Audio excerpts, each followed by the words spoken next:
चलिए, तो देखिएगा, संगम काल अपने आप में एक अनोखा नाम, ठीक है, और ये नाम जो है संस्कृत का नाम है, याद रखिएगा, ठीक है।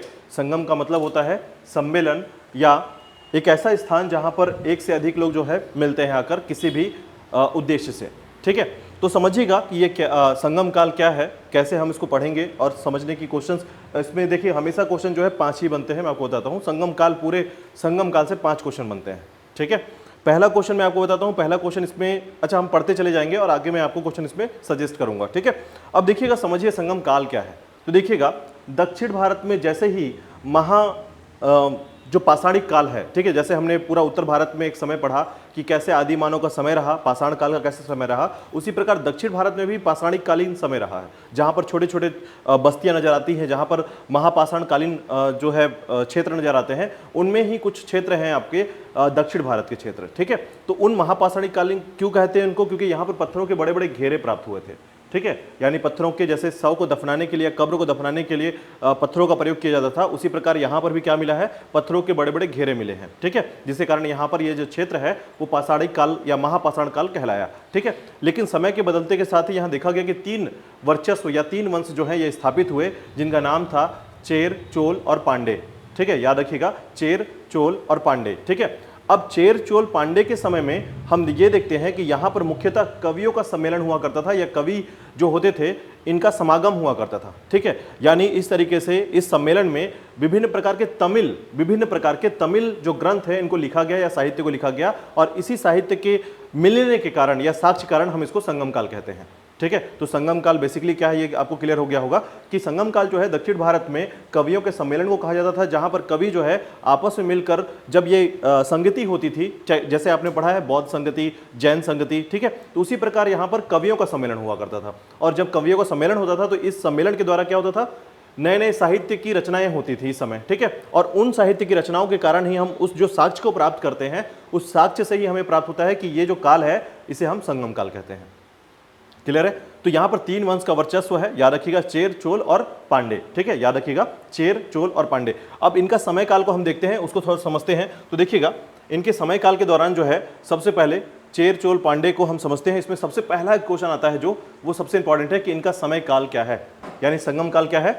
तो लगभग 1ली सदी से 3री सदी का समय जो रहा है, याद रखिएगा, 1ली सदी से 3री सदी का जो समय रहा है दक्षिण भारत का, उसे संगम काल कहते हैं, ठीक है। उत्तर भारत में ये काल क्या कहलाया, मौर्य वंश का काल कहलाया है, ठीक है, यानी मौर्य वंश का समय रहा है उस समय, ठीक है। और यही समय जब आप देखेंगे तो दक्षिण भारत में क्या काल रहा है, ये संगम काल रहा है, ठीक है। तो मैंने आपको बताया था कि एक ही समय में, ठीक है, एक ही समय में एक ही स्थान और दूसरे स्थान पर जो बदलाव होता है उसे हम अलग अलग टाइम लाइन से देखते हैं, ठीक है। तो भारत के इतिहास में देखिएगा कि भारत के इतिहास की जो कुछ गड़बड़ियां हैं वो मैं आपको बता दूं कि भारत के इतिहास में कोई भी कंटिन्यूअस चीजें नहीं है, ठीक है। यानी कंटिन्यूअस क्यों नहीं है, इसका कारण यह है कि हमारे पास साक्ष्य का अभाव है, ठीक है, एविडेंस नहीं मिल पा रहा है। तो एविडेंस के नहीं मिलने के कारण हमारे साथ दिक्कतें ये है कि कभी बीच बीच में कुछ क्षेत्र हमें जानकारी में नहीं मिलते हैं, ठीक है। तो ये थोड़ा सा भारत के इतिहास का थोड़ा अभाव है, लेकिन अगर हम सही ढंग से इसको देखते चले जाएं तो हम खुद से उसको कोरिलेट कर पाते हैं, ठीक है। तो यहां पर समझिएगा कि संगम काल बेसिकली 3 राजाओं का जो क्षेत्र है, 3 वंश का जो क्षेत्र है, चेर, चोल और पांडे का जो क्षेत्र है, उसमें हमको समझना होगा कि ये वंश जो है क्यों इतना महत्वपूर्ण है, ठीक है। तो इन्होंने कुछ ख्याति प्राप्त की है, बहुत इंपॉर्टेंट है, जिसमें कुछ नाम है, सेनगुट्टन नाम है, ठीक है, आदिकेमान है, ठीक है। तो ऐसे कुछ नाम आपको याद रखने हैं जो कि बहुत इंपॉर्टेंट है इस वंश के अनुसार, ठीक है, क्योंकि महत्वपूर्ण राजा का ही नाम पढ़ेंगे हम यहाँ पर, और साथ ही साथ हम पढ़ेंगे कि विशेष प्रकार से संगति कौन कौन सी हुई थी और इसके अध्यक्ष कौन थे, इस समय कौन सी रचना की गई थी, ये भी आपको याद रखना है, ठीक है। तो सबसे पहले देखिएगा, हम इनके बारे में थोड़ा सा एक जनरल नॉलेज लेते हैं, परिचय लेते हैं। तो सबसे पहले संगम काल जो है, ठीक है, संगम काल का जो समय रहा है उस पर आपको थोड़ा सा बात याद रखना है। उसमें सबसे महत्वपूर्ण है कि संगम काल की जो भाषा थी वो कौन सी भाषा थी, तमिल, ठीक है, याद रखिएगा, तमिल भाषा, ठीक है।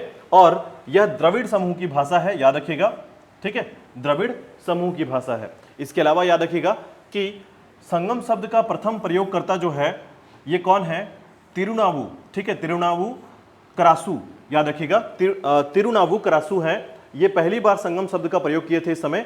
इस काल को संगम काल किसके नाम पर कहा गया है, तो याद रखिएगा, तिरुनावसु करासु जो है, इन्होंने पहली बार जो है संगम शब्द का प्रयोग किया था, ठीक है। आप इसको ऐसे याद रख सकते हैं तिरुनावु, ठीक है, केवल आप यहां पर तिरुनावु को याद रख लीजिए, बाकी आप याद नहीं कर पाएंगे कोई बात नहीं है, लेकिन अगर आप तिरुनावु बोल सकते हैं तो इसका मतलब है कि संगम काल को शुरुआत करने में तिरुवनावु जो है, ये जैसे हम क्या करते हैं, कोई नाम लिखा रहता है, ठीक है, राजेंद्र प्रसाद, तो हम उसको बोलते हैं आरपी, ठीक है। तो ये याद करने का एक तरीका है ताकि आप बस फोकस कर पाए, संगम काल में तिरुनावु जो है ये संगम शब्द को पहली बार प्रयोग करते हैं, ठीक है। ये आपके याद करने के लिए है, अगर आप बहुत अच्छे से इसको बोल पाते हैं और याद रख पाते हैं तो कोई बात नहीं है, लेकिन अगर याद नहीं हो रहा तो तिरुनावु बोलकर भी याद रख सकते हैं, ठीक है।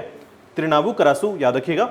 चलिए देखिएगा, 100 से 250 ईसा के बीच पांडे शासकों ने के संरक्षण में 3 संगम हुए हैं। तो याद रखिएगा, पहले बात याद रखिएगा, चेर चोल के समय नहीं हुआ है, ये पांडे के समय हुआ है, यानी पांडे शासकों के समय जो है ये संरक्षण प्राप्त हुआ है किसको, संगम काल को या संगम को, जिसमें तमिल कवियों की सभा का आयोजन किया जाता था, इसी कारण इस काल को संगम काल कहा गया है, ठीक है। तो याद रखिएगा, पांडे शासकों के द्वारा जो है इस समय संरक्षण दिया गया किसको, कवियों को, और इस संरक्षण में 3 संगम हुए हैं, ठीक है, यानी 3 संगतियां हुई हैं और इसी 3 संगतियों को आपको याद रखना है। और ये जो है याद रखिएगा, इस संगम को इस काल को संगम काल कहा गया है और इस शब्द को सबसे पहली बार प्रयोग में लाया गया तिरुनावु के द्वारा, ठीक है, तिरुनावु करासू के द्वारा, ठीक है। चलिए ना, एक लाइन और याद रखिएगा, संगम का शाब्दिक अर्थ है संघ या परिषद, ठीक है, या सम्मेलन, याद रखिएगा, ठीक है। तो संगम बेसिकली आपका फोकस राजाओं पर नहीं होगा, संगम बेसिकली फोकस है तमिल कवियों पर, याद रखिएगा। तो तमिल कवि जो होते थे, इन्होंने क्या किया, इस समय सम्मेलन किया, सम्मेलन के दौरान जो है कुछ साहित्य की रचना की और अंततः जो है ये साहित्य जो है साक्ष्य के तौर पर प्रयोग लाए गए और उस तरीके से संगम काल के बारे में जानकारी मिलती है, ठीक है। चलिए देखिएगा, इसके बाद तो इसमें याद रखिएगा, संगमकालीन राजवंश जो है ये 3 हैं, ठीक है। कौन कौन से, चेर, चोल और पांडे, ठीक है, चेर, चोल और पांडे, याद रखिएगा। चेर जो है, ठीक है, ये क्षेत्र कौन सा है, इसको थोड़ा सा याद रखिएगा। तो देखिए, अगर आप यहां पर थोड़ा सा याद कर पाएंगे तो ये है दक्षिण भारत का क्षेत्र, ठीक है, और आप यहां पर देखेंगे कि ये जो क्षेत्र होता है दक्षिण भारत में, जो पश्चिमी दक्षिण क्षेत्र है, ठीक है, यानी कि दक्षिण पश्चिम जो क्षेत्र है इसे हम कहते हैं सह्याद्री पर्वत श्रृंखला, ठीक है, ये सह्याद्री है, पश्चिमी घाट कहलाता है, और यही पश्चिमी घाट से एक नदी निकलती है आपकी महाबलेश्वर से, वो है आपका कृष्णा नदी, ठीक है। तो यहां पर आपको याद रखना है, कृष्णा और कावेरी नदियों के क्षेत्र में, ठीक है, 3 राजवंश जो है फलते फूलते हैं, इन्हीं 3 राजवंशों को जानना है आपको। तो याद रखिएगा, सबसे ऊपर कौन सी नदी है, कृष्ण नदी, ठीक है, निकलती कहां से, महाबलेश्वर से, महाराष्ट्र से होते हुए तेलंगाना, तेलंगाना से आंध्र प्रदेश की ओर जाती है ये, ठीक है। और उसके बाद एक नदी है आपका ब्रह्मगिरी की पहाड़ी से निकलती है और ये है आपका कावेरी नदी, ठीक है। अब यहां पर देखिएगा, ये जो क्षेत्र है आपका, ठीक है, ये हिस्सा है आपका केरल का, अभी वर्तमान में केरल है। केरल के बारे में आपको पता होगा कि आज ही एक न्यूज़ आया हुआ है कि केरल के जो मुख्यमंत्री हैं उन्होंने कहा कि केरल को अब केरल के नाम से ना जान करके केरलम के नाम से जाना जाए, ऐसा संशोधन किया जाए कि सभी, हाँ, केरल को क्या नाम से जाना जाए, केरलम, हाँ, केरलम, याद रखिएगा, ऐसा संशोधन किया जाए और सभी भाषाओं में, जो हमारे संविधान में जितने भी 22 भाषाएं हैं उनमें अब उसको उसी नाम से जाना जाए कि केरलम नाम से जाना जाए, ठीक है। चलिए, तो याद रखिएगा, जो केरल है ये एक्चुअल में उस समय कौन सा राजवंश था, चेर का क्षेत्र था, ठीक है। तो केरल का क्षेत्र याद रख लीजिएगा। अब उसके बाद देखिएगा पांडे, ये वाला, ठीक है। तो पांडे का जो क्षेत्र है उसके लिए आपको थोड़ा सा यहां पर याद रखना है कि जो पांडे का क्षेत्र है ये आपका, ये दिख रहा है ये वाला हिस्सा, तो ये आपका ये वाला हिस्सा है, ठीक है, तमिलनाडु का हिस्सा। तो याद रखिएगा, ये तमिलनाडु का हिस्सा हो गया। हालांकि तमिलनाडु का क्षेत्र यहां तक जाता है कावेरी नदी के दक्षिण क्षेत्र में, ये हो गए आपके पांडे, ठीक है। और चोला साम्राज्य जो है अपने आप में बहुत महत्वपूर्ण है, याद रखिएगा। चोला साम्राज्य इसलिए महत्वपूर्ण है क्योंकि ये जो है 2 बार इसको पढ़ा जाता है चोला साम्राज्य को, ठीक है। तो इसे चोल साम्राज्य कहा जाता है, याद रखिएगा। 3री शताब्दी में इसका अंत हो जाता है और फिर ये 9वीं शताब्दी में अपने आप जागृत हो जाते हैं, ठीक है। तो चोल साम्राज्य को 2 बार आप पढ़ेंगे, ठीक है। इसीलिए इस शताब्दी को या 3री शताब्दी के समय जो है चोल साम्राज्य का अंत क्यों होता है, इसका कारण है पांडे, याद रखिएगा, ठीक है। यानी चोल के पतन का कारण ही पांडे है, याद रखिएगा। और एक बात और याद रखिएगा कि चोल को यहां पर आदि चोल कहा जाता है, ताकि दोनों में डिफरेंशिएट किया जा सके, इसलिए इसको पढ़ा जाता है चोल या आदि चोल कहते हैं। ठीक है, तो ये तीनों का क्षेत्र आपको समझ में आ रहा है अब। ठीक है, तो इस तरीके से याद रखिएगा कि कृष्ण नदी, जो कृष्ण नदी है, ठीक है, उसके दक्षिण क्षेत्र में तीनों के तीनों जो क्षेत्र हैं ये डेवलप होते हैं, तीनों राजवंश आते हैं, जिसमें ये जो क्षेत्र है आपका चोल का, फिर पांडे है और फिर चेर है। ठीक है, क्लियर हो रहा है। केरल का चेर, तमिलनाडु का दक्षिण आपका पांडे, और आपका कावेरी के उत्तर के क्षेत्र में क्या है आपका चोल। ठीक है, तो ये तीन राजवंश यहां पर डेवलप होते हैं, याद रखिएगा। इन तीन राजवंशों का क्षेत्र आपको यहां पर समझ में आ रहा होगा। अब सबसे इंपॉर्टेंट क्वेश्चन जो यहां पर है, ये क्षेत्र आपको समझ में आ गया है, सबसे इंपॉर्टेंट क्षेत्र क्या है, यानी सबसे पहला क्वेश्चन यहां पर जो आता है वो है इनका चिन्ह या प्रतीक चिन्ह। ठीक है, और इसको भूलना नहीं है आपको किसी भी तरीके से। ठीक है, पहला क्वेश्चन है, याद रखिएगा। अभी तक मैंने आपको कोई पहला क्वेश्चन नहीं बताया था, यहां पर सबसे पहला क्वेश्चन है इनका प्रतीक चिन्ह। आपको याद रखना है इनका प्रतीक चिन्ह कहां पर है, क्या है। ठीक है, तो सबसे पहले याद रखिएगा धनुष। ठीक है, तीर धनुष जो है आपका चेर का है। तो कैसे याद रखेंगे, तीर क्या कर देता है, चीर देता है। ठीक है, तो जब धनुष से आप तीर को चलाते हैं तो वो चीर देता है, इसका मतलब है चेर। ठीक है, तो ये तो आप क्लियर कर लिए धनुष का। ठीक है, उसके बाद पांडे, तो देखिए पांडे जो होते हैं, हाँ, ये मांसाहारी नहीं होते हैं। ठीक है, तो मांसाहारी नहीं है मतलब ये किसी प्रकार से मछली को नहीं खाएंगे, उसको सुरक्षित रखेंगे। ठीक है, तो इस तरीके से जो है याद रखिएगा, ये मछली इनका प्रतीक चिन्ह है। ठीक है, और अंततः जो है बच जाते हैं वो है बाघ। ठीक है, तो बाघ याद रखिएगा, चोला राजवंश, याद रखिएगा चोला राजवंश के लिए उनका शब्द ही बाघ है। ठीक है, तो इस तरीके से दो को डिफरेंशिएट कर पा रहे, एक अपने आप आ जाएगा। ठीक है, तो याद रहेगा चेर का क्या है, धनुष है, तीर धनुष। उसके बाद आपका पांडे क्या है, मछली, और उसके बाद आपको याद रखना है चोला बाघ। ठीक है, चोला इसलिए इंपॉर्टेंट है, देखिए चोला का जो अस्तित्व है ये बहुत बड़ा अस्तित्व है। 9वीं शताब्दी से लेकर 12वीं शताब्दी तक ये आगे बढ़कर और भी चलेंगे और बहुत महत्वपूर्ण तरीके से चलेंगे। ठीक है, और इन दोनों में महत्वपूर्ण रूप से देखिए आप देखेंगे तो आपको थोड़ा मतलब इनके वर्चस्व में कहीं ना कहीं बदलाव दिखेगा। देखिए आप जो है, ये मैंने अभी बताया कि चोल राजवंश को किसने पतन किया, पांड्यों ने, तो मछली ने बाघ को मार दिया। ठीक है, जो अपने आप में अनोखा है। ठीक है, तो ये थोड़ा सा ये यहां पर ऐसा रहेगा। और देखिए चेर जो है, ठीक है, चेर भी इंपॉर्टेंट है। देखिए आपको जो भी चीजें पढ़ने को मिलेगी वो मिलेगा इसमें कि चेर और पांडे बहुत महत्वपूर्ण है और चोला कमजोर है। ठीक है, और जबकि ऐसे देखा जाए तो चोला ही सबसे मजबूत है। ठीक है, लेकिन यहां पर उल्टा है, इनके प्रतीक चिन्ह के साथ इनका जो वर्चस्व रहा है इतिहास में ये थोड़ा कमजोर रहा है। ठीक है, क्योंकि यहां पर चोल जो है ये आगे जाकर बहुत महत्वपूर्ण होते हैं, लेकिन शुरुआती समय में चेर और पांडे जो है यहां पर महत्वपूर्ण है। ठीक है, चलिए आगे समझते हैं। तो यहां पर ये तीन कॉन्सेप्ट्स क्लियर हो गए आपके। ठीक है, तो पहला याद रखिएगा प्रतीक चिन्ह बहुत इंपॉर्टेंट है। आपको यहां पर क्या पूछा जाता है, क्वेश्चन क्या रहता है, एक तरफ लिखा रहेगा राजवंश और एक तरफ लिखा रहेगा उनका प्रतीक चिन्ह। ठीक है, तो याद रखिएगा राजवंश और प्रतीक चिन्ह का एक एक क्रम जो है यहां पर पूछा जाता है और इस तरीके से आपके क्वेश्चंस बनते हैं यहां पर। ठीक है, इसीलिए सबसे पहला क्वेश्चन आपके यहां पर आ जाता है प्रतीक चिन्ह का। ठीक है, चलिए नेक्स्ट आगे चलते हैं। देखिएगा अब देखिएगा चेर राजवंश। ठीक है, सबसे पहले बात करते हैं चेर राजवंश की, तो समझिएगा। तो देखिएगा चेर राजवंश जो है, ठीक है, चेर राजवंश, इसकी राजधानी क्या है, पणजी।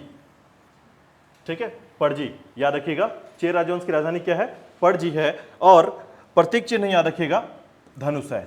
ठीक है, प्रतीक चिन्ह धनुष है। यहां का मुख्य बंदरगाह याद रखिएगा तोड़ी।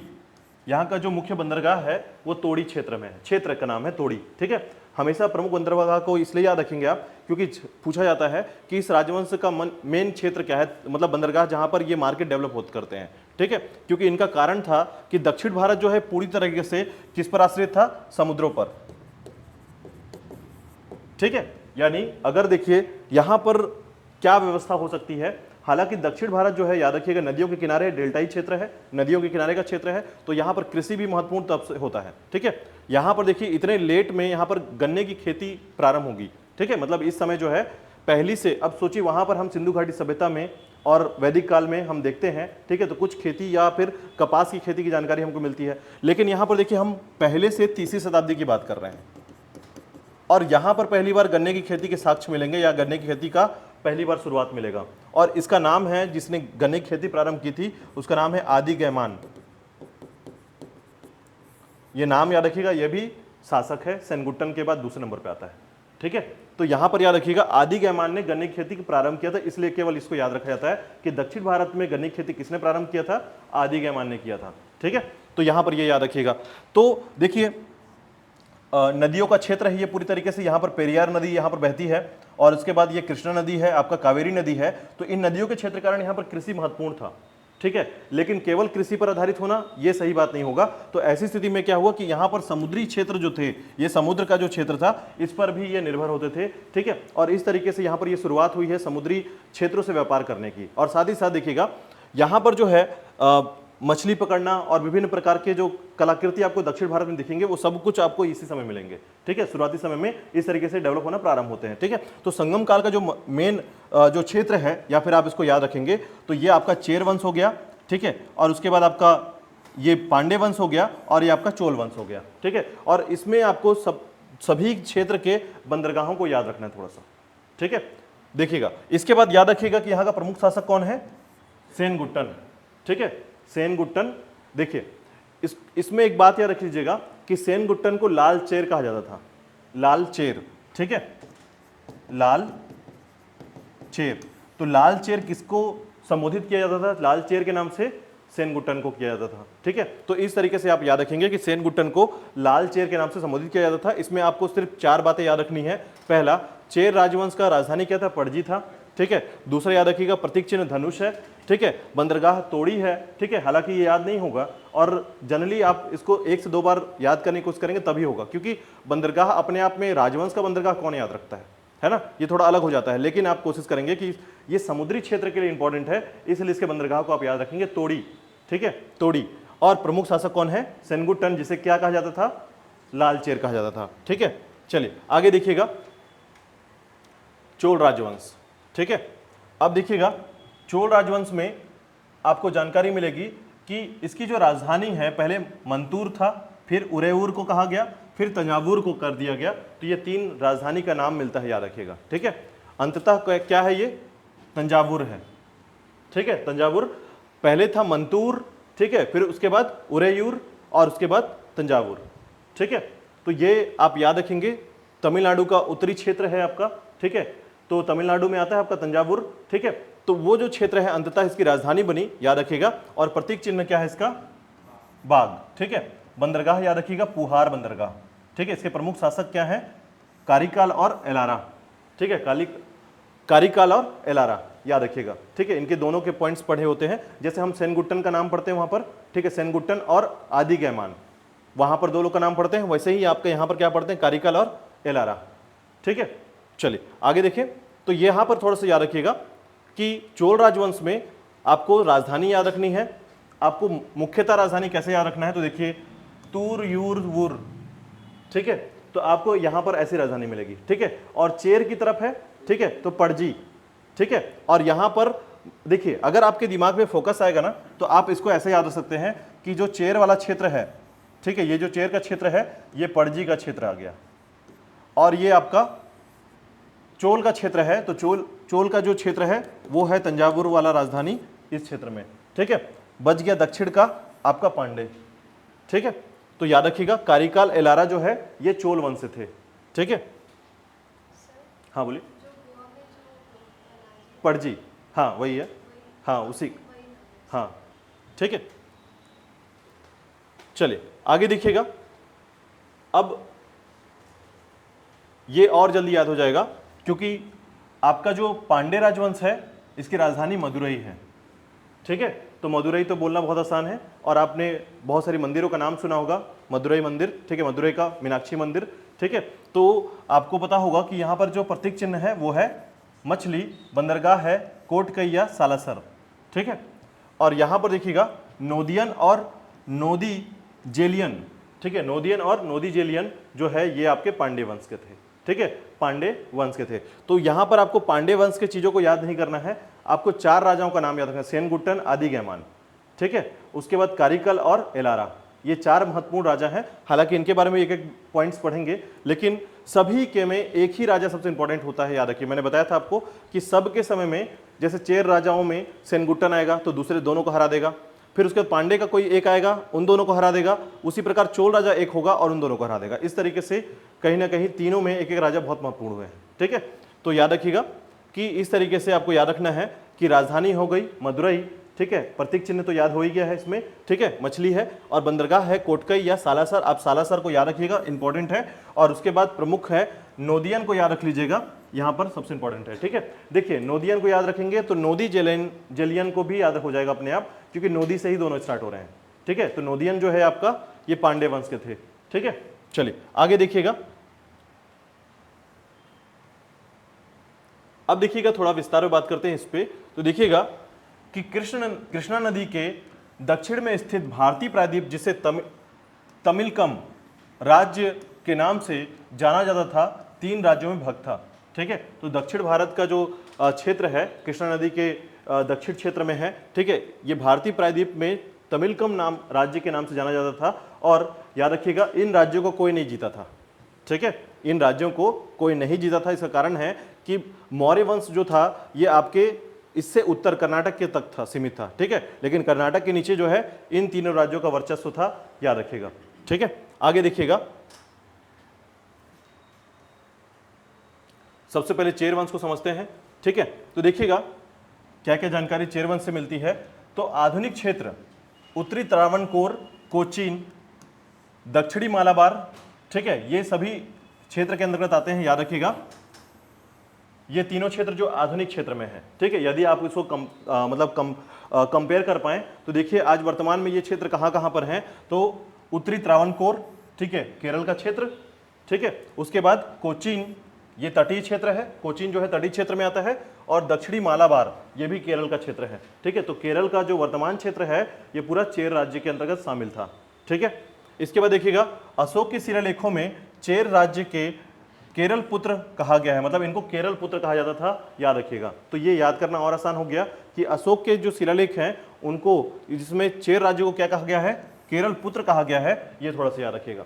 ठीक है, कि केरल पुत्र किसे कहा गया है, चेर राजाओं को या चेर वंश को केरल पुत्र कहा गया है। ठीक है, याद रखिएगा।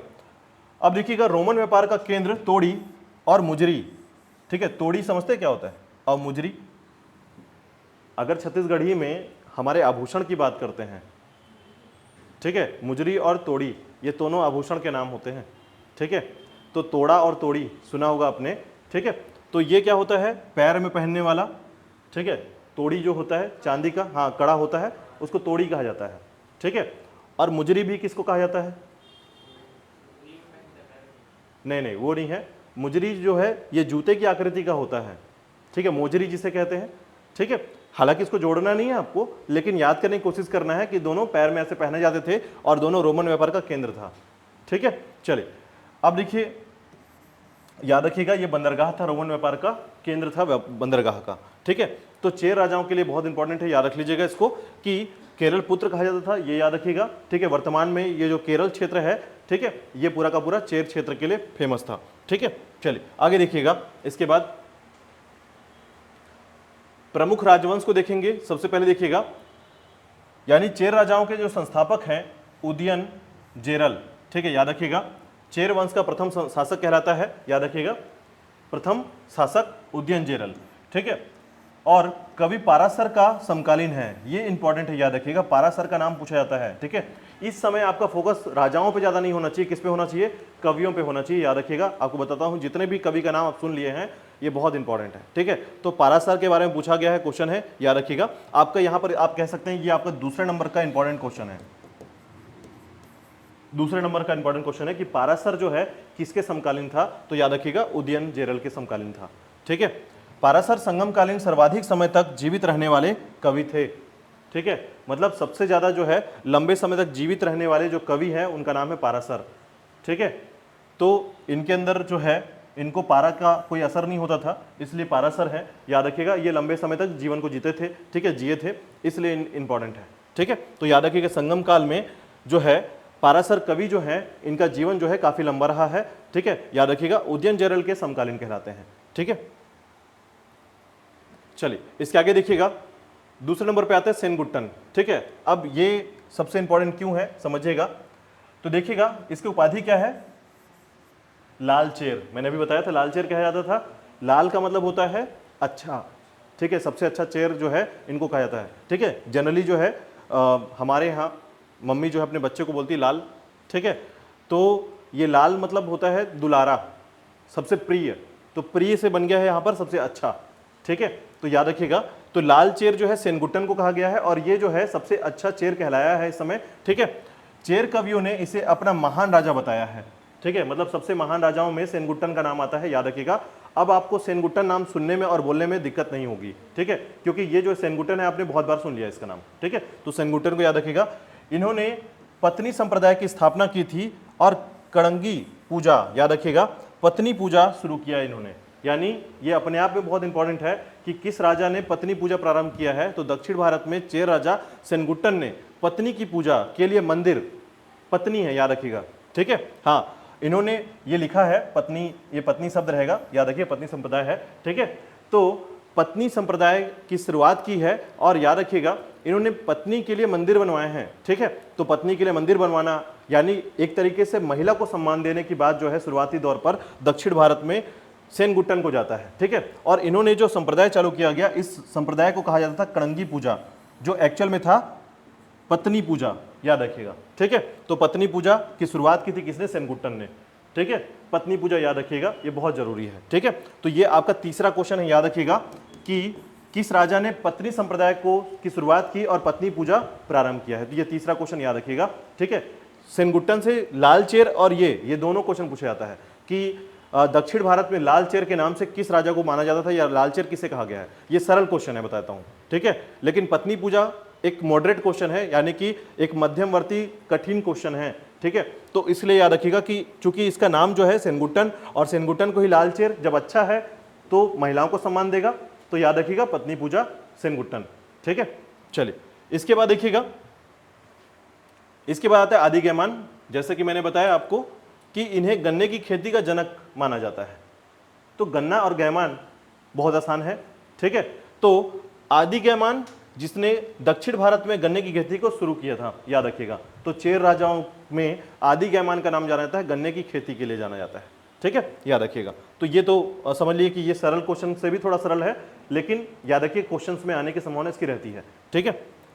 क्योंकि संगम काल जो है, जैसे ही आप समझिए मध्यवर्ती काल में पहुंचेंगे भारत के इतिहास में, तो ये संगम काल कहाँ संगम हो जाएगा पता नहीं चलेगा, ठीक है। लेकिन अगर आप छोटी छोटी बातों को कॉन्टेक्ट करके रखेंगे तो आपको याद रहेगा कि गन्ने खेती यहाँ आदिगैमान ने किया था। सेनगुट्टन झा तो जो लालचेर के नाम से जाना जाता था, और इसने पत्नी पूजा जो है इसके लिए मंदिर भी स्थापित किए थे और पत्नी संप्रदाय को भी शुरुआत किया था, ठीक है। चलिए आगे देखिएगा, इसके बाद आता है आपका चोल राजवंश, ठीक है। तो चोल राजवंश को क्या कहा गया है यहाँ पर? आदि चोल, याद रखिएगा आदि चोल, ठीक है। क्योंकि यहाँ पर ये शुरुआती चोल है, ठीक है, शुरुआती चोल वंश है, चोला वंश है, और उसके बाद जो है बाद में 9वीं शताब्दी के बाद फिर से चोल वंश नया आता है, ठीक है।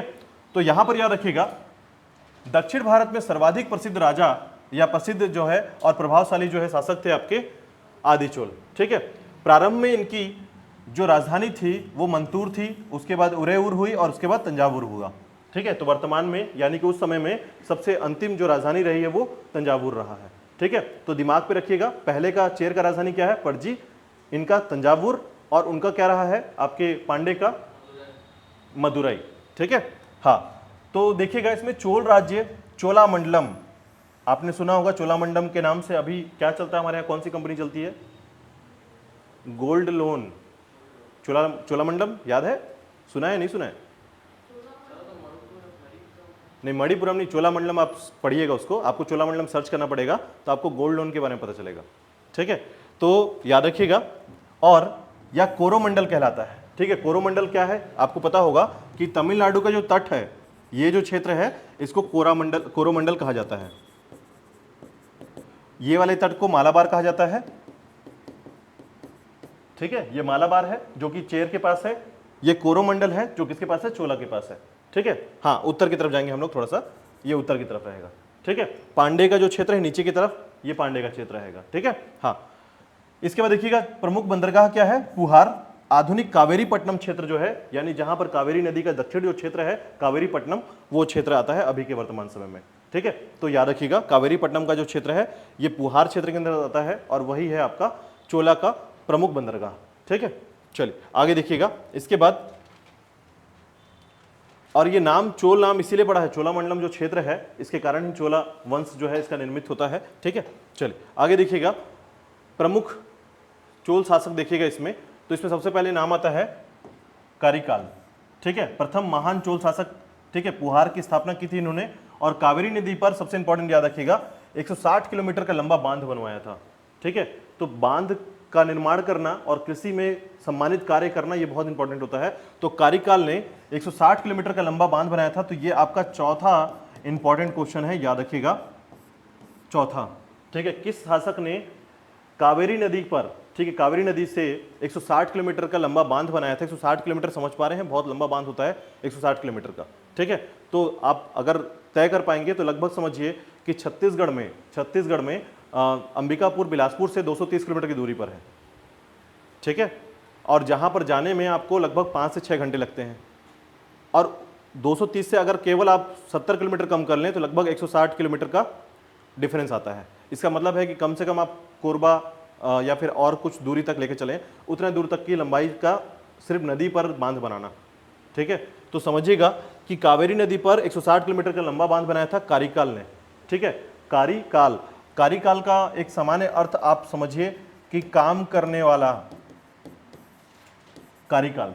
ठीक है, ये मैं आपको याद कराने के लिए बता रहा हूं, ऐसे मत अर्थ निकाल लीजिएगा। ठीक है, तो कारिकाल काम करने वाला, यानी कि कावेरी नदी पर, ठीक है, जितने भी क शब्द आ रहे हैं तो इसे कोरिलेट कर पाएंगे इसको। ठीक है, यानी कावेरी नदी पर 160 किलोमीटर का बांध बनाने वाला, ठीक है, कारिकाल है। ठीक है, उस काल का कार्य करने वाला। ठीक है, कारिकाल याद रखिएगा, बांध बनाने वाला। चलिए आगे देखिएगा, पुहार की स्थापना की थी इसने। उसके बाद दूसरा नंबर आता है एलारा। तो ये अपने आप में इंपॉर्टेंट आपका 5वां क्वेश्चन। ठीक है, एलारा के संबंध में याद रखिएगा, क्योंकि मैंने आपको अभी कुछ दिन पहले भी एक बात बताई थी कि श्रीलंका पर विजय प्राप्त करके 50 साल तक शासन किया था इसने। ठीक है, तो दक्षिण भारत का शासक जिसने श्रीलंका को जीत कर उसमें 50 साल तक शासन किया था, उसका नाम है एलारा। ठीक है, याद रखिएगा, तो श्रीलंका पर आक्रमण कर जीत लिया था उसे, और 50 वर्षों तक शासन किया था एलारा ने, जो कि चोल वंश का था। ठीक है, तो सोचिए इसकी समृद्धि कहां से कहां तक थी। ठीक है, और उसके बाद जो है फिर जैसे ही पांड्य वंश आएंगे तो इनकी समृद्धि कम हो जाती है। ठीक है, और धीरे धीरे यहाँ पर इनका पतन हो जाता है। लेकिन याद रखिएगा, चोल इनका वर्चस्व ज्यादा रहा है। ठीक है, लेकिन जैसे पांडे जो है आगे जीतेंगे वहां पर और उनका क्षेत्र का विस्तार होगा, तो वैसे ही इनका क्षेत्र कम होते चला जाएगा और धीरे धीरे पतन हो जाता है। तो चोल के पतन का कारण कौन है? पांडे। ठीक है, याद रखिएगा। चलिए यहां तक क्लियर है। एलारा जो है, ये 5 क्वेश्चन आप याद रखेंगे कि एलारा जो है ये चोल वंशी शासक है। ठीक है, चोल वंशी दक्षिण भारत का शासक है, और इसने क्या किया था, इसने श्रीलंका पर आक्रमण किया और 50 सालों तक इस पर शासन किया था। ठीक है, चलिए आगे देखिएगा,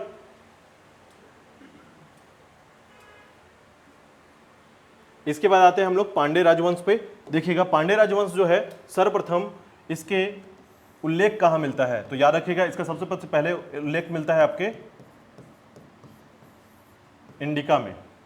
ठीक है, सबसे पहले उल्लेख मिलता है इंडिका में, याद रखिएगा। ठीक है, देखिए अगर आप इसको ऐसे याद रख पाए, कभी आपसे साक्ष्य पूछा जाए तो साक्ष्य में तीनों साक्ष्य को याद रखिएगा। चेर का जो साक्ष्य है ये अशोक के अभिलेख से मिलता है। ठीक है, और चोल का जो साक्ष्य है ये आपको मिलता है अष्टाध्यायी से, पांडिनी के अष्टाध्यायी से। ठीक है, और आपके पांडे का जो साक्ष्य है ये मिलता है इंडिका से। ठीक है, तो साक्ष्य को भी याद रखिएगा। हालांकि चेर के बारे में जानकारी जो है ये आपके ब्राह्मण ग्रंथों में मिलता है। ठीक है, ब्राह्मण जो ग्रंथ होते हैं, ठीक है, उनमें भी चेर की जानकारी मिलती है, चेर की जानकारी उसमें मिलती है। वैदिक युगीन जानकारी भी प्राप्त हो जाती है उसमें। ठीक है, और यहां पर देखिएगा चोल की जो जानकारी मिलती है वो अष्टाध्यायी, ठीक है, यानी पांडिनी के अष्टाध्यायी से मिलती है, और पांडे की जो जानकारी मिलती है वो मेगास्थनीज के इंडिका से मिलती है। ठीक है, चलिए नेक्स्ट देखिएगा, इसमें राजधानी देखिएगा मदुरई या मदुरई।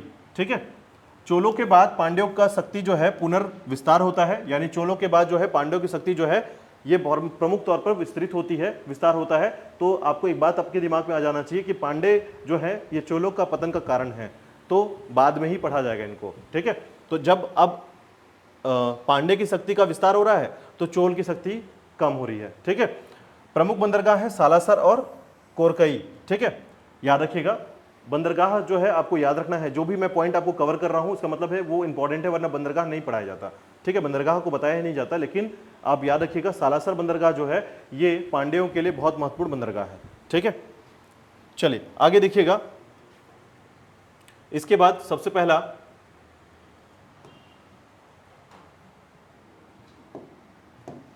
नोदियन, नाम याद रखिएगा प्रमुख शासकों में, जिसका अर्थ होता है लंबा आदमी, ठीक है। नोदियन का मतलब क्या है? लंबा आदमी, ठीक है, याद रखिएगा नोदियन, ठीक है।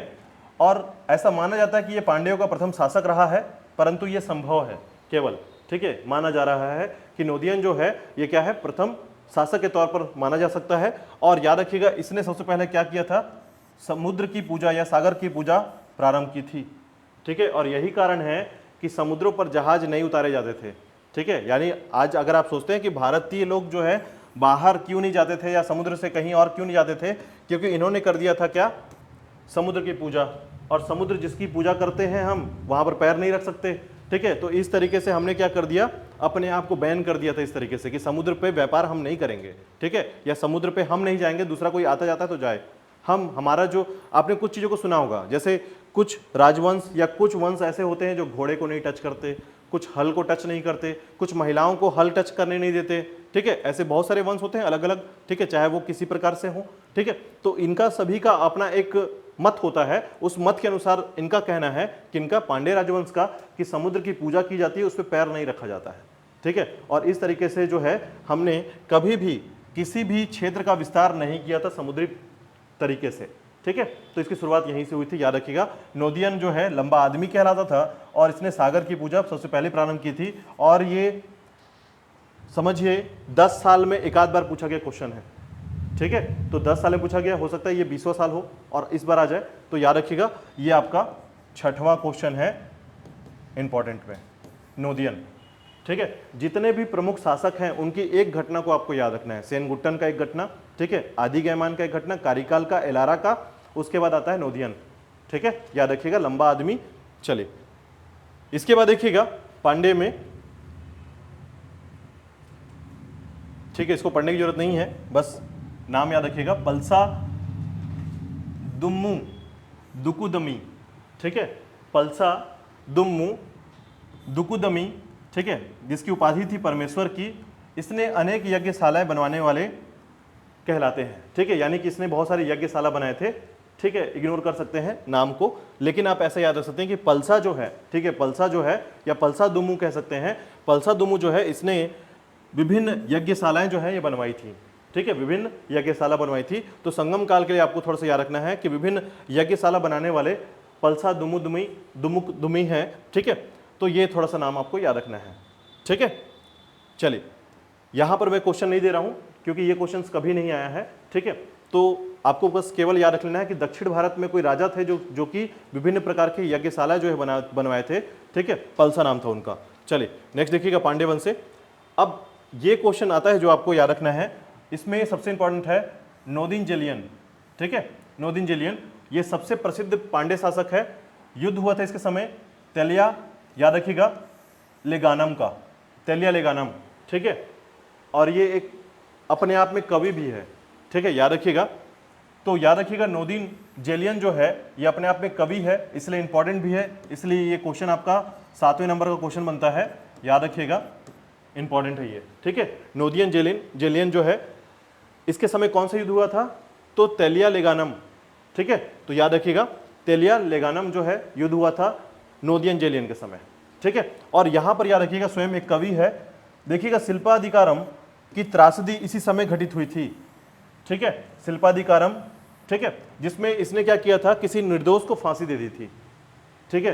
तो ये जो है इसकी कहानी है, कोवलन की कहानी है, ठीक है। तो इसको कोवलन को जो है, निर्दोष कोवलन को फांसी देने की जो कहानी है, मतलब इसने क्या किया था, बिना जानकारी के किसी व्यक्ति को फांसी दे दी थी, निर्दोष व्यक्ति को फांसी दे दी थी, और इसी घटना को कहते हैं शिल्पाधिकारम की त्रासदी, ठीक है। तो याद रखिएगा शिल्पाधिकारम त्रासदी जो है ये इंपॉर्टेंट है। ये शिल्पाधिकारम तो आपको याद होगा कि ये जो है एक रचना है, साहित्य है, शिल्पाधिकारम साहित्य है, ठीक है। तो यहाँ पर आपको 3 बातें को याद रखना है। पहला, नोदियन जलिन जो है प्रमुख प्रसिद्ध पांड्य शासक है। इसके समय युद्ध हुआ था, तलिया लेगानम का युद्ध हुआ था, और यह स्वयं एक कवि था। पूछा जाता है कि कौन सा राजवंश जो है या कौन सा राजा जो है अपने आप में स्वयं एक कवि था। याद रखिएगा, कवि के तौर पर शिल्पाधिकारम की त्रासदी किसके समय घटित हुई थी? ठीक है, तो याद रखिएगा नोदियम जलिन के समय जो है ये शिल्पाधिकारम की त्रासदी जो है घटित हुई थी। ठीक है, चलिए आगे देखिएगा। अब आता है इसका समय, जब पांड्य वंश के समय जो है 3 संगतियां हुई थी। याद रखिएगा ये पांड्य वंश के समय हुआ था। ठीक है, आपसे पूछा जाता है कि संगम काल की तीनों संगतियां जो है या कवि सम्मेलन किस राजवंश के समय हुआ था? तो पांड्य के संरक्षण में हुआ था। ठीक है, तो याद रखिएगा पांड्य के संरक्षण में। अब देखिएगा, अभी आपको याद रखना है मदुरै और कपाटपुरम समुद्र में विलय हो चुका है। मतलब मदुरै जो एक्चुअल मदुरै है, आज आप मदुरै जिसको बोलते हैं वो एक्चुअल मदुरै नहीं है। ठीक है, वो समुद्र के अंदर चला जा चुका है।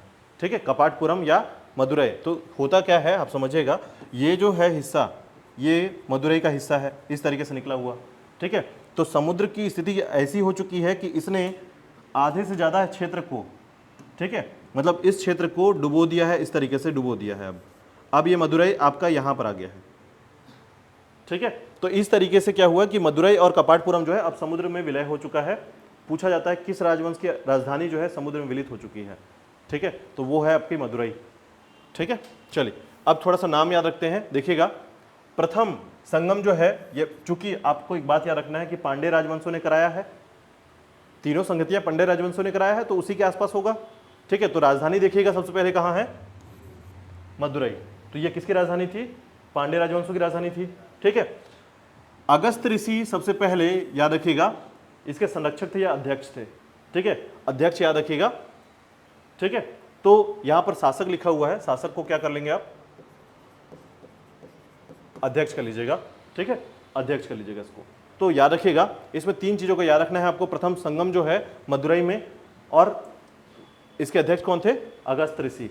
ठीक है, और अगस्त ऋषि के बाद दूसरे बार जो है याद रखिएगा, चूंकि आपको पता होगा कि मदुरै पहले डूबा, फिर कपाटपुरम डूबा था जिसको अलवे कहा गया है। ठीक है, तोल्कापियर याद रखिएगा, तोल्कापियर जो है इस समय दूसरे अध्यक्ष बने थे। तोल्कापियर, अगस्त पहले, दूसरे तोल्कापियर। ठीक है, और यहीं पर तोल्कापियम की रचना भी हुई है। तोल्कापियम, ठीक है, तोल्कापियम की रचना किसने की है? तोल्कापियर ने की है। ठीक है, याद रखिएगा।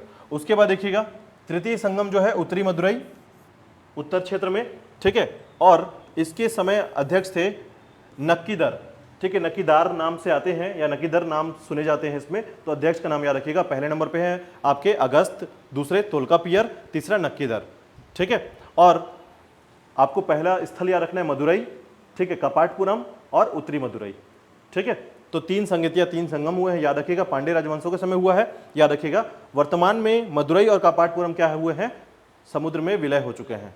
ठीक है, यानी उसके अंदर डूब चुके हैं, याद रखिएगा। ठीक है, अब देखिएगा कुछ रचनाओं की बात करते हैं। अब देखिएगा जो संगमकालीन रचना थे, ठीक है, मुख्य तौर पर ये 2 ही मुख्य बिंदु पर या केंद्रण होते थे।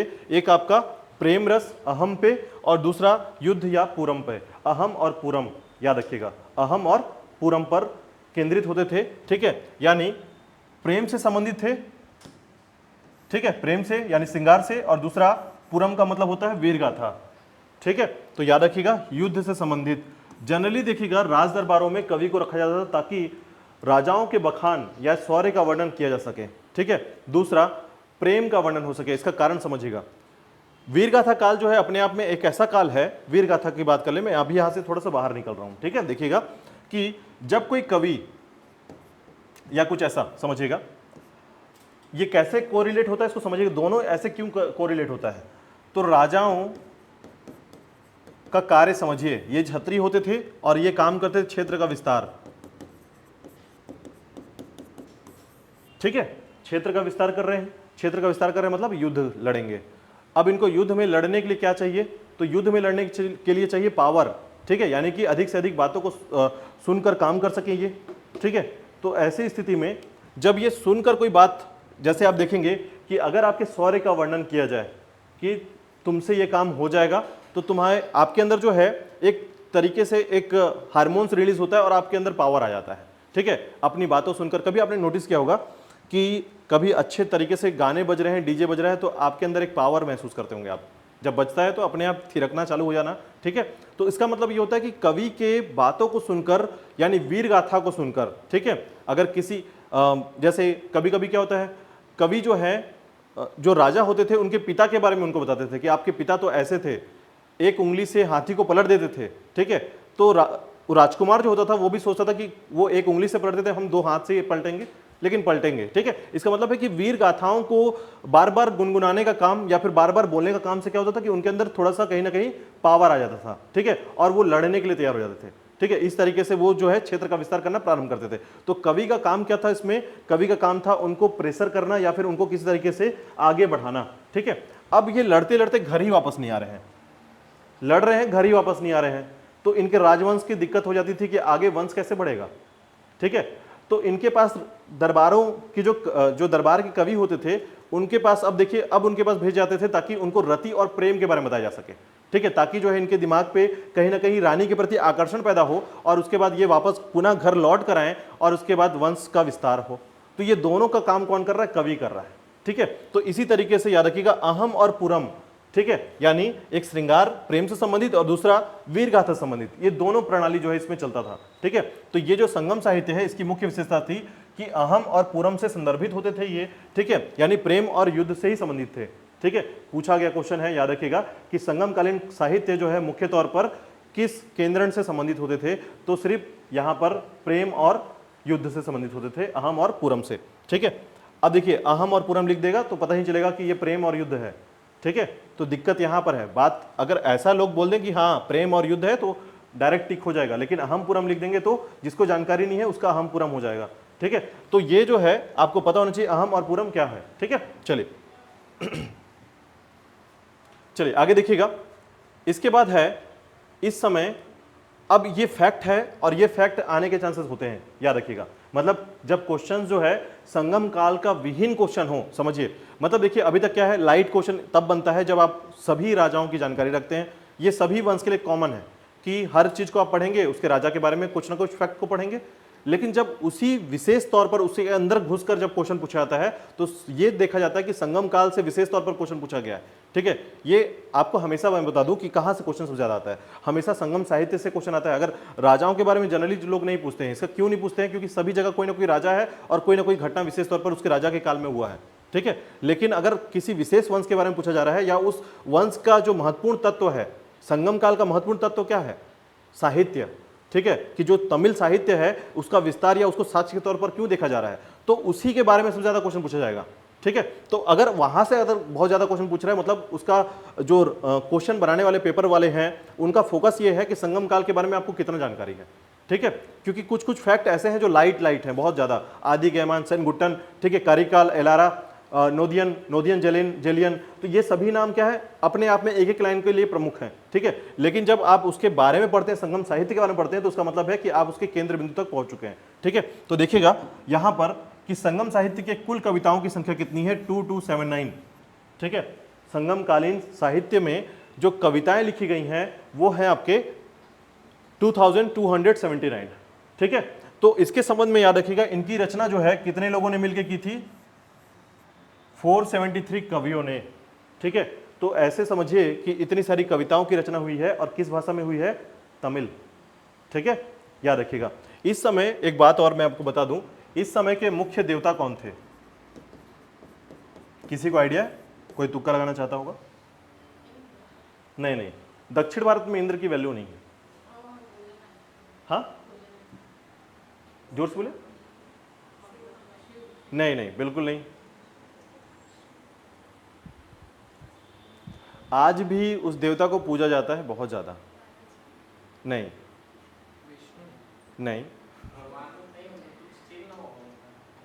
भगवान ही है जिनको आप बोलते हैं। चलिए बताता हूं मैं, इनका नाम है मुरुगन स्वामी, ठीक है, कार्तिकेय। तो याद रखिएगा कार्तिकेय को सबसे ज्यादा पूजा जाता है और आप इसको याद रख सकते हैं कि उस समय जो है कार्तिकेय को प्रमुख देवता के तौर पर माने जाते थे उस समय, ठीक है। तो मुरुगन जो है ये कार्तिकेय हैं वर्तमान में, जिनको आप समझते हैं कार्तिकेय, ठीक है, शंकर जी के पुत्र, ठीक है। तो उनकी पूजा सबसे ज़्यादा की जाती थी आपके दक्षिण भारत में, ठीक है। आज भी वर्तमान में मुरुगन स्वामी का बहुत ज़्यादा नाम है, या फिर देवताओं के तौर पर बहुत ज़्यादा पूजे जाते हैं, याद रखिएगा।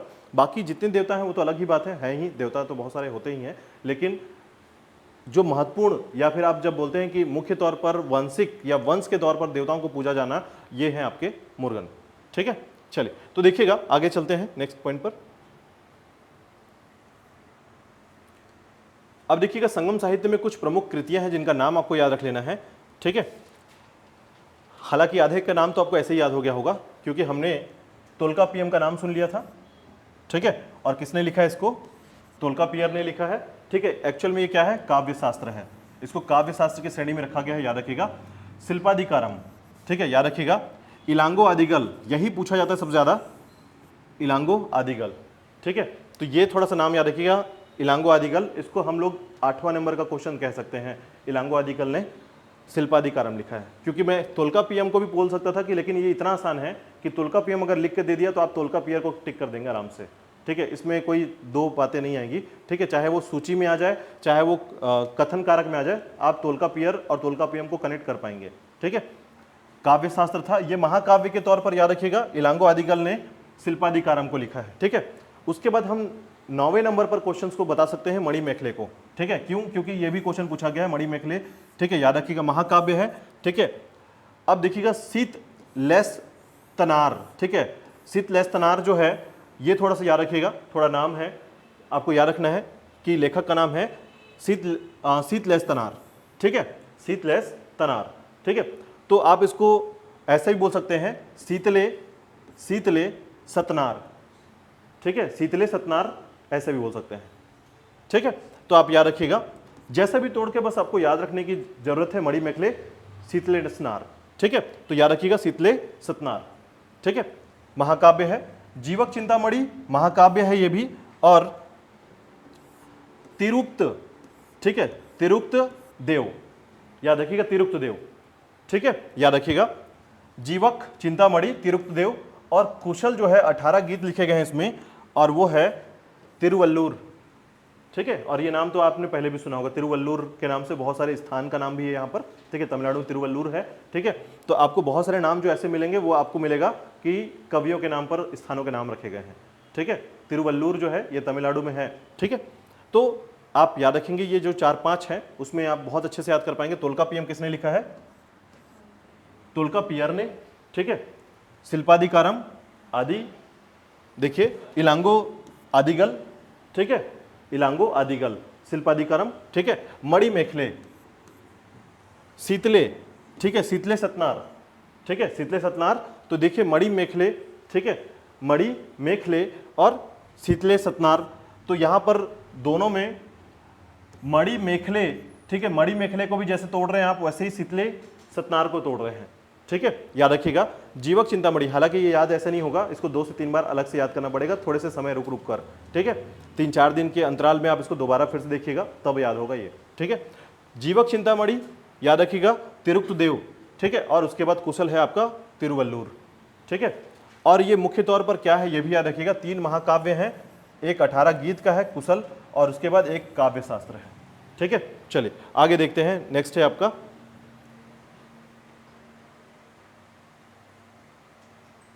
अब देखिएगा, संगमकालीन थोड़ी व्यवस्था को समझते हैं, ठीक है। इसमें सबसे महत्वपूर्ण है राजनीतिक, सामाजिक, आर्थिक और धार्मिक व्यवस्था, ठीक है। तो राजनीतिक व्यवस्था कैसी होगी, सामाजिक व्यवस्था कैसी होगी, आर्थिक व्यवस्था कैसी होगी और धार्मिक व्यवस्था कैसी होगी, यानी इस समय का जो सिस्टम है पूरा, ये सिस्टम कैसे था, कैसे जीवन को जिया जाता था, यहाँ की राजनीतिक व्यवस्था कैसी थी, ठीक है, किस तरीके से एलारा ने 50 सालों तक श्रीलंका में शासन किया, ठीक है, उसके शासन का बागदौड़ कैसा था, ये सभी कुछ इस बिंदुओं पे मुख्यतः देखा जाता है, ठीक है। तो इसमें किसी भी क्षेत्र को जानने के लिए, समझने के लिए वहाँ की राजनीतिक, सामाजिक, आर्थिक और धार्मिक स्थिति को समझना होगा, ठीक है। तो देखिएगा, सबसे पहले इसमें हम लोग समझते हैं राजनीतिक दशा को। तो देखिएगा, राजनीतिक दशा में मुख्य तौर पर राजा का पद कैसा होता था, वंशानुगत। सामान्य तौर पर हमने यही देखा है, उत्तर वैदिक काल के बाद से जो राजा का पद हुआ है वो कैसा हो गया है, वंशानुगत हो गया है, ठीक है। और ये निरंकुश होता था, निरंकुश का मतलब ये होता है जिस पर अंकुश नहीं लगाया जा सकता, ठीक है। ये अपनी शक्तियों का उपयोग जैसा भी करना चाहे, चाहे वो दुरुपयोग करे चाहे सदुपयोग करे, ये दोनों के तरीके से इसको निरंकुश कहा जाता है, ठीक है। इसके बाद देखिएगा राजा की सभा को क्या कहते थे, मंदाय, ठीक है। मंदाय राजा की सभा कहलाती थी और युवराज को कहते थे कोहमन, ठीक है। इसको याद रखिएगा। अभी आपने नोटिस किया कुछ कुछ शब्द जो है कभी कभी तमिल शब्द हैं ये, ठीक है, याद रखिएगा। तो तमिल शब्द में कोहमन को युवराज, राजा का सबसे बड़ा बेटा, याद रखिएगा, युवराज कहलाता है, ठीक है। राजा का सबसे बड़ा बेटा युवराज, ठीक है। अन्य पुत्र को इलांगो कहते थे, ठीक है। तो कोहमन और इलांगो याद रखिएगा राजा के बेटे हैं, कोहमन बड़ा बेटा, इलांगो छोटे बेटे, ठीक है। इसके बाद देखिएगा राजनीतिक दशा में राज्याभिषेक का रिवाज नहीं था, तो राज्याभिषेक नहीं होता था, याद रखिएगा, ठीक है। क्या होता था, तो राजा का जन्म जो होता था उसे महोत्सव के रूप में मनाया जाता था, जिसे पेरुनल कहा जाता था, ठीक है। तो पेरुनल क्या है, राजा के जन्म को महोत्सव के तौर पर मनाने वाले जो त्यौहार है उसको पेरुनल कहा गया है, याद रखिएगा, ठीक है। पेरुनल क्या है, राजा के जन्म को जब महोत्सव के तौर पर मनाया जाता था तो उसे पेरुनल कहा गया है, ठीक है, पेरुनल।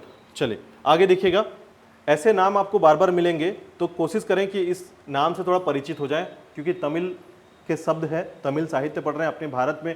हमारे भारत इतिहास की यही एक विशेषता है कि आप अलग अलग भाषाओं में चीज़ों को समझने की कोशिश करते हैं। क्यों? क्योंकि हमारे यहाँ जो विभिन्नता है, सांस्कृतिक विभिन्नताएं हैं, उसके बावजूद आपके भारत के सिलेबस के अकॉर्डिंग आप देखते हैं जब, तो आपको सब कुछ पढ़ना पड़ता है, ठीक है। तो जितनी भाषाएं हैं, संस्कृति हैं, जितने भी तत्व हैं, ठीक है, भारत के संदर्भ पर, ये जब एकता के सूत्र बनते हैं तो इसका मतलब है कि यही आपका इतिहास है, ठीक है। और इसी इतिहास को जानने के लिए जब आप एग्जाम देते हैं तो आपको इसी इतिहास से क्वेश्चन पूछे जाते हैं, ठीक है। तो ये सबसे मुख्य चीज है, याद रखिएगा।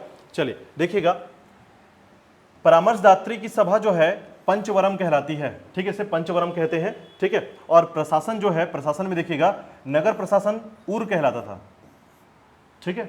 तो नाम आपको पता होगा, उरे उर, ठीक है, याद आ रहा है। जो आपका चोला का क्षेत्र है, ठीक है, यानी चोला का जो राजधानी है उरेऊर, तंजावुर, ठीक है। तो ये नगर प्रशासन था पहले, इसलिए उर शब्द दिखेगा आपको बाद में, ठीक है। जितने उर शब्द मिलेंगे, मंतूर, उरेऊर, तंजावुर, ये सभी क्या है, नगर प्रशासन है, यानी वहां पर नगरीय प्रशासन हो रहा है, राजा डायरेक्ट वहां पर रहता है, ठीक है। तो याद रखिएगा। अब ग्राम प्रशासन को क्या कहते थे, मनरम, पोडियस, अल्बम, मथई, ठीक है, ये ग्राम प्रशासन कहलाता था, याद रखिएगा। मनरम, पोडियस, अल्बम, ठीक है, अम्बलम, मथई, इसमें आपको एक याद रखना है, मनरम को याद रखिएगा, ये ग्राम प्रशासन कहलाता है, ठीक है। इसके बाद देखिएगा, राजनीतिक दशाओं में राजस्व प्रशासन जो है यहां पर कैसे चलता था, तो उपज कर, जितना भी आपकी कृषि में उपज होगा वो देना होगा, उसमें कर देना होगा, और भूमि कर जो है 1/6 भाग, ठीक है।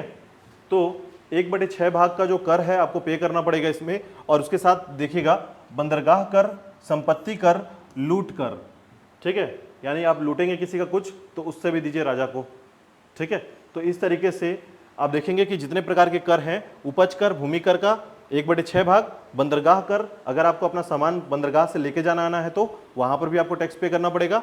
उसके बाद संपत्ति अगर आपके पास इकट्ठा हो रहा है, संपत्ति आपके पास गेन कर रहे हैं आप, तो उससे भी संपत्ति कर देंगे आप, ठीक है, जैसे आज हम देते हैं प्रॉपर्टी टैक्स, ठीक है, वही है संपत्ति कर। और उसके बाद देखिएगा लूट कर, बस ये आज हम नहीं देते हैं, ठीक है, क्योंकि बताते नहीं हमने लूट लिया किसी को, ठीक है। लेकिन लूट कर जो होता था उस समय क्या होता था, कारण ये क्या है, उस समय जो है दिखता था, ठीक है, यानी लूट कर अगर आपको संरक्षण चाहिए, होता क्या था समझिए, आपने देखा होगा कि संरक्षण कर आज भी होता है, ठीक है। जैसे आप देखेंगे कि किसी क्षेत्र पर कुछ गुंडे हैं, ठीक है, और अगर आपको यहाँ पर बिजनेस करना है तो आपको कुछ पैसा उनको भी देना पड़ता था, ठीक है। तो वो एक संरक्षण कर है कि आपने 1 लाख रुपए उनको दे दिया, अब आपको प्रोटेक्ट कर देंगे वहाँ पर, ठीक है। तो इसका मतलब यह है कि अगर आपने किसी वंश से कुछ लूटा है या कोई भी तरीके से लड़ाई झगड़ा किया, उससे पैसे छीन लिए आपने या संपत्ति छीन लिया है, तो उसका आधा जो है आपको राजा को देना होगा यदि आपको बचना है तो, ठीक है। तो इसी को हम कहते थे लूट कर यहाँ पर, ठीक है। तो जितने प्रकार के कर हैं याद रखिएगा, उपज कर 5 प्रकार से दिखेंगे आपको, भूमि कर, बंदरगाह कर, संपत्ति कर और लूट कर, ठीक है। चलिए आगे देखिएगा। इसके बाद आता है आपका सेना कितने प्रकार की होती थी, तो देखिए सेना जो है 4 प्रकार के होते थे, हाथी, घोड़ा, रथ और पैदल वाले सेना, ठीक है। तो सेनाओं द्वारा प्रयुक्त रक्षा शस्त्र जो है वो क्या होता था? वेल, भाला को कहते थे विल, धनुष को वाल, खड़क को और कोल तीर को। ठीक है, वेल व्हील वाल, ठीक है, याद रखिएगा, वेल व्हील वाल। ठीक है, आपको खड़क क्या बोलते हैं, आपने देखा है इस तरीके का होता था, इस तरीके का होता है। ठीक है, मतलब आपको माताओं के हाथ में ज़्यादा दिखेगा ये। ठीक है, हाँ, तो ये याद रखिएगा, ये खड़क है। ठीक है, तो ये जो है आपका जो अस्त्र शस्त्र की बात जब हम करते हैं, ठीक है, तो भाला, धनुष और इसके बाद तीर, ये एक तरीके का हो गया। खड़क पकड़ कर मार सकते हैं, ठीक है, फेंक के नहीं मार सकते। ठीक है, तो खड़क जो होता था इसका प्रयोग किया जाता था आपके वाल के तौर पर। ठीक है, तो वेल व्हील वाल याद रखिएगा, आपका भाला, धनुष और तीर, कोल जो है ये तीर हो गया, और उसके बाद वाल जो है ये खड़क है। ठीक है, अस्त्र के तौर पर, शस्त्र के तौर पर प्रयोग किया जाता था इस समय में। ठीक है, चलिए नेक्स्ट देखिएगा, राजनीतिक दशा में प्रशासनिक इकाई देखिएगा। इस समय मंडलम किसे कहा जाता था? संपूर्ण राज्य या क्षेत्र को, इसलिए चोला मंडलम शब्द आया है। ठीक है, चोला का संपूर्ण क्षेत्र क्या कहलाया? चोला मंडलम। ठीक है, उसी प्रकार नाडु मतलब क्या है? प्रांत, उर मतलब हो गया गांव, और पट्टिनम मतलब हो गया तटीय क्षेत्र, इसलिए कावेरी पट्टनम बोलते हैं। ठीक है, तो तटीय क्षेत्र, और उसके बाद पक्कनम पड़ोसी राज्य। ठीक है, तो कुछ शब्द देखिए, इसको मैं ये कह सकता हूँ कि तमिल आप इससे नहीं सीख पाएंगे, लेकिन फिर भी कुछ चीज़ों को आप समझ पाएंगे कि उस समय से कोरिलेट करेंगे तो याद रहेगा। ठीक है, तो इसमें कुछ चीज़ें हैं जैसे नाडु, ठीक है, तो तमिलनाडु प्रांत जोड़ लीजिएगा, याद करेंगे आप कि नाडु शब्द क्या है? प्रांत को बोलते हैं। उर, मैंने बताया कि नगरीय प्रशासन या गांव जैसे शब्द को हम लोग क्या कहते हैं? उर कहते हैं। ठीक है, जहां पर प्रशासन चलता है, इसको याद रख लीजिएगा। ठीक है, उसके बाद पट्टिनम जो है ये तटीय क्षेत्र है, तटीय शहर है। ठीक है, और पक्कनम जो है, ठीक है, ये आपका पड़ोसी राज्य कहलाता था। ठीक है, इसके बाद देखिएगा आर्थिक दशा की बात करते हैं, अर्थव्यवस्था की बात करते हैं। देखिएगा कि अर्थव्यवस्था का मुख्य आधार क्या होता था इस समय? कृषि। मैंने बताया कि नदियों के वर्चस्व के कारण यहाँ पर कृषि भी बहुत अच्छी मात्रा में होने लगी थी। ठीक है, डेल्टा का क्षेत्र था, पानी लगातार रहती थी यहाँ पर, ऑप्शन में था, ऑप्शन में। ठीक है, साथ ही साथ मिट्टी भी उपजाऊ थी यहाँ पर। ठीक है, क्यों? अगर अधिकांश क्षेत्रों में नदियों का वर्चस्व होता है तो वहाँ पर की मिट्टी क्या होती है? उपजाऊ हो जाती है। ठीक है, तो उपजाऊ थी। देखिएगा, भूमि उपजाऊ होती थी, एक हाथी बैठकर जितना स्थान घेरता था। ठीक है, याद रखिएगा, एक हाथी बैठकर जितना स्थान घेरता था उतने क्षेत्र में, ठीक है, ये देखिएगा, इसका एक कॉन्सेप्ट है, अर्थव्यवस्था का कॉन्सेप्ट है, याद रखिएगा, उतनी भूमि में 7 लोग के खाने लायक अनाज उत्पादित हो जाता था। समझिए, मतलब एक हाथी जितनी जगह बैठकर स्थान घेर लिया है, उतनी जगह 7 लोग को खिला सकते थे आप, इतना अनाज हो जाता था, इतना उपजाऊ था। एक एग्जाम्पल बताया गया है। ठीक है, तो याद रखिएगा, और ये कौन सा क्षेत्र है? कावेरी डेल्टा, तो नदी के पास वाला स्थिति है। ठीक है, सिंचाई के लिए नहर और तालाब का प्रयोग होता था। चेर राज्य कटहल और काली मिर्च के लिए प्रसिद्ध था। ठीक है, तो चेर राज्य जो है, काली मिर्च, केरल तो है, काली मिर्च के लिए अभी भी फेमस है, याद रखिएगा। ठीक है, मसाला के लिए केरल बहुत फेमस है, तो याद रखिएगा जो कटहल है और काली मिर्च है, इसके लिए चेर राज्य बहुत फेमस था, ये थोड़ा सा याद रख लेंगे। ठीक है, अब देखिएगा उद्योग या धंधे की बात करते हैं, तो यहाँ पर प्रमुख उद्योग क्या था? कपड़ा। ठीक है, तमिलनाडु का क्षेत्र अगर आप आज भी याद करेंगे या जानेंगे तो आपको बता दूं कि मदुरई या उरेऊर जो है ये आज भी प्रमुख औद्योगिक क्षेत्र है कपड़े के लिए।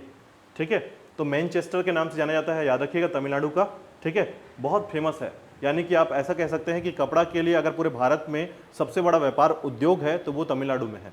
ठीक है, बाद में गुजरात का अहमदाबाद आता है, बाद में क्षेत्र आते हैं। चलिए देखिएगा, औद्योगिक केंद्र में पुहार, उरेऊर, वाजी, होड़ी, कांजी, मदुरई। तो कांची जो है ये आपको याद रखना है, और मदुरई की साड़ी।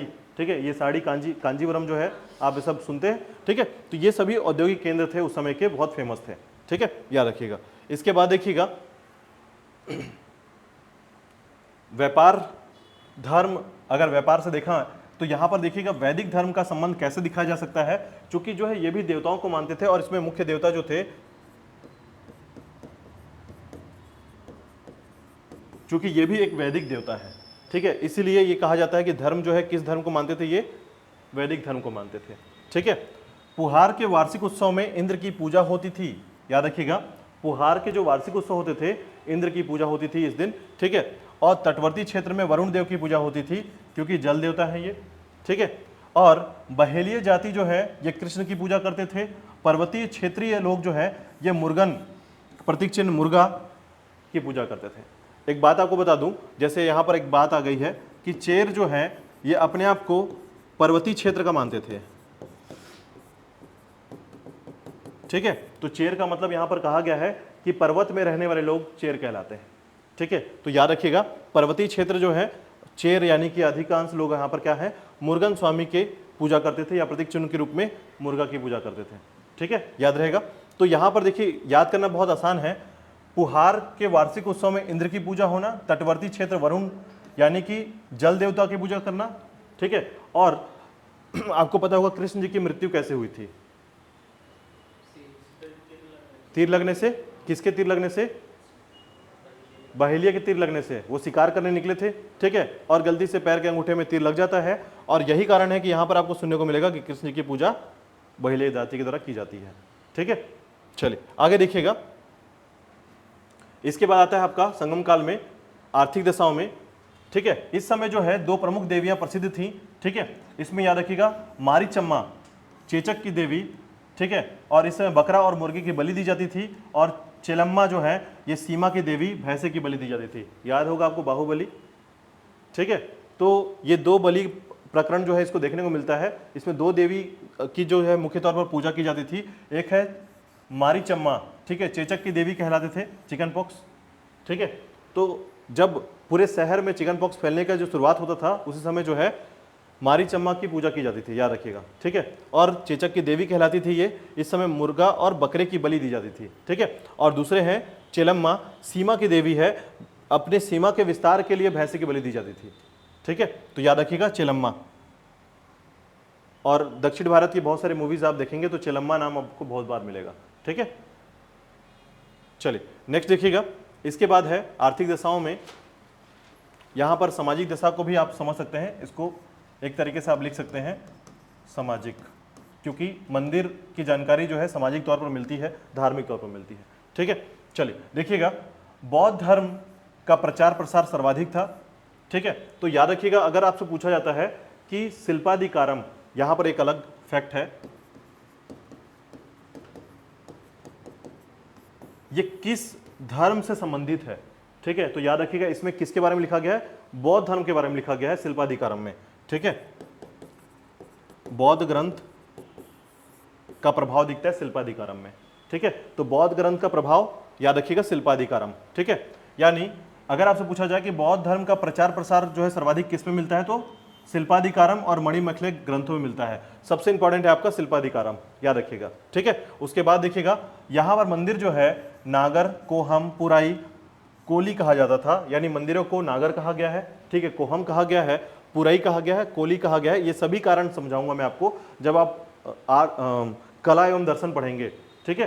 तो कला और साहित्य के तौर पर जब आप पढ़ते हैं इसको, तो आपको मंदिरों के बनावट के स्थान पर आपकी ये सब चीज़ समझ में आएगा कि नागर शैली क्या होता था, कोहम किसे कहते हैं, किस तरीके से बनता था वो, पुराई और कोली क्या होता था, ठीक है। तो इन सभी मंदिरों को क्या कहा जाता था? अलग अलग नामों से जाना जाता था, नागर, कोहम, कोली, ठीक है, पुराई।